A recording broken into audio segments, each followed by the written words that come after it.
안녕하세요. 말씀 베이커리 790번째 시간 기도하심으로 시작하겠습니다. 거룩하신 주님 감사합니다. 주님의 말씀을 묵상합니다. 성령님께서 말씀에 조명이 되어 주시옵소서.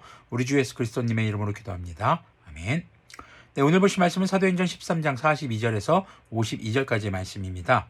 그들이 회당에서 나올 때에 사람들은 다음 안식일에도 이러한 말씀을 해달라고 청하였다. 회중이 흩어진 뒤에도 유대 사람들과 경건한 개종자들이 바울과 바나바를 많이 따랐다. 바울과 바나바는 그들에게 말을 걸면서 늘 하나님의 은혜에 머물러 있으라고 권하였다. 그 다음 안식일에는 온 동네 사람이 거의 다 하나님의 말씀을 들으려고 모여들었다. 자, 안식일에 회당에서 이제 예수님을 증거한 바울과 바나바의 모습. 자, 그리고 그들을 많은 사람들이 따르기 시작합니다. 특히 44절은요, 그 다음 안식일 일주일 사이에 온 동네 대부분의 사람들이 지금 이 말씀을 들으려고 모여들었다는 것입니다. 자, 그런데 이렇게 하나님의 말씀을 듣고 예수님의 복음을 듣고 그것을 용납하고 그 믿음 안에 들어오고자 하는 사람들이 있었다면 그래서 거부하는 사람들도 있었습니다. 특히 유대 사람들이에요. 45절 보면요. 유대 사람들이 그 무리를 보고 시기심으로 가득 차서 바울과 바나바가 한 말을 반박하고 비방하였다. 그러나 바울과 바나바는 담대하게 말하였다. 우리는 하나님의 말씀을 당신들에게 먼저 전해야 하였습니다. 그러나 지금 당신들이 그것을 배척하고 영원한 생명을 얻기에 합당하지 못한 사람으로 스스로 판정하므로 우리는 이제 이방 사람들에게로 갑니다. 유대 사람들에게 먼저 복음을 전해야 했다라는 겁니다. 왜냐하면 하나님께서 이스라엘을 택하신 것은요, 제사장 나라, 제사장 민족, 바로 그 모든 백성들, 주변에 있는 모든 백성들에게 복음을 전하라고 한 것이었거든요. 그런데 그들이 지금 그 복음을 받아들이지 않는 것입니다. 그래서 바울과 바나바는 이제 이방인에게로도 갑니다라고 얘기합니다. 47절 계속 보면요. 주님께서 우리에게 명하시기를 내가 너를 뭇 민족의 빛으로 삼았으니 그것은 내가 땅끝까지 구원을 이루게 하려는 것이다 하셨습니다. 자, 이것은 이사야서 49장 6절에 나오는 말씀입니다. 바울과 바나바는 이 말씀을 붙잡고 의지하고 그리고 유대인들에게만이 아니라 모든 민족에게 바로 이 구원의 소식 복음을 전해야 하는 것이 바로 믿는 자들, 성도의 사명인 것을 다시 한번 강조하고 있는 것이죠. 이방 사람들은 이 말을 듣고 기뻐하며 주님의 말씀을 찬양하였고 영원한 생명을 얻도록 정하신 사람은 모두 믿게 되었다. 이렇게 해서 주님의 말씀이 그 온 지방에 퍼져 나갔다. 우리가 여기서 눈여겨볼 표현이요, 영원한 생명을 얻도록 정하신 사람은 이라는 표현입니다. 자, 믿음이라는 것은요, 내가 믿겠다라고 결정해서 믿게 되는 게 아닙니다. 주님께서 믿음을 주셔야 한다라는 것입니다. 그렇다고 해서 주님께서 믿을 사람과 안 믿을 사람들을 딱 정해놓고 계신다라고 우리가 생각하면서 편협한 사고로 주님의 복음에 대해서 생각해서는 안 될 것입니다. 그것을 우리는 알 수 없습니다. 다만 우리가 주님을 믿게 된 것은 주님의 은혜의 선물인 것을 우리는 생각해 봐야 하는 것이죠. 자, 그렇게 주님의 말씀이 온 지방에 퍼져나가게 됩니다. 자, 그러나 유대 사람들은 경건한 귀부인들과 그 성의 지도층 인사들을 선동해서 바울과 바나바를 박해하게 하였고 그들을 그 지방에서 내쫓았다. 그래서 바울과 바나바는 그들에게 발에 먼지를 떨어버리고 이고니온으로 갔다. 제자들은 기쁨과 성령님으로 가득 차 있었다. 자, 유대 사람들은 그 꼴을 못 보는 거죠.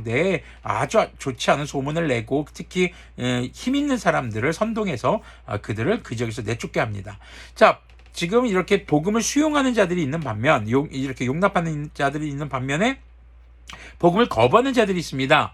자, 우리는 그럼 이런 생각을 해볼 수 있습니다. 과연 우리는 어느 쪽에 속하는가? 우리는 주님의 말씀을 듣고 또 읽고 배우고 교회 가서 설교를 듣기도 합니다. 이때 그 말씀에서 정말 내 삶이 변화되는 그 포인트들을 찾아가고 그 말씀을 기준으로 내 삶을 살아갈 것인가? 아니면 나의 고정관념과 아니면 나의 그런 기존에 가지고 있었던 생각들과 말씀이 충돌할 때 여기서 거부를 하고 있는가? 한 번쯤 돌아볼 필요가 있습니다. 물론 목사가 하는 말이 절대적으로 진리다라고 생각해서는 안 됩니다. 하나님의 말씀을 이용해서 사리사욕을 채우려고 하는 말을 할 수도 있기 때문입니다. 만약 지금 이 방송을 보고 있는 여러분들이 지금 임정용 목사가 그런 말을 하고 있다면 내 방송을 끄고 빨리 도망가십시오. 또 다른 데 찾아가셔야죠. 맞습니다. 그렇기 때문에 우리는 주님의 말씀을 분별할 수 있어야 합니다. 그렇기 때문에 단순히 맹목적으로 목사가 하는 설교를 맹목적으로 막 따르고 이런 것을 저는 권면하지는 않습니다. 말씀을 읽으십시오. 묵상하십시오. 물론 목사님을 통해서 배웁니다. 그리고 끊임없이 질문하고 의문을 품어보기도 해보십시오. 그러면서 그 말씀이 우리의 삶의 진정한 기준이 될 수 있도록 우리는 그 진리를 찾아가야 할 것입니다. 자, 그리고 그렇게 거부하는 사람들 앞에서 기쁨과 성령으로 가득 찬 제자들, 우리가 또 하나의 묵상, 삶의 적용으로 생각해 볼 수 있는 부분이 바로 52절에 나오는 제자들의 모습입니다. 우리가 그리스도인으로 살아가면서 우리를 용납하는 사람도 있을 것이고 우리를 거부하는 사람들도 있을 것입니다. 어느 것에 포커스를 맞춰야 할까? 우리를 용납하는 사람들에게 포커스를 맞춰야 할까? 아니면 우리를 거부하는 사람들에게 포커스를 맞춰야 할까? 둘 다 아닙니다. 우리가 기뻐하는 이유는 우리를 용납하는 자들이 많기 때문이 아니라 우리를 거부하는 자들이 없기 때문이 아니라 성령님의 충만함이 곧 우리의 기쁨의 근원이 되는 것임을 우리는 또한 오늘의 묵상 포인트로 생각해 볼 수 있을 것입니다. 하나님의 말씀을 우리가 받아들이는 자들이 되길 소망합니다.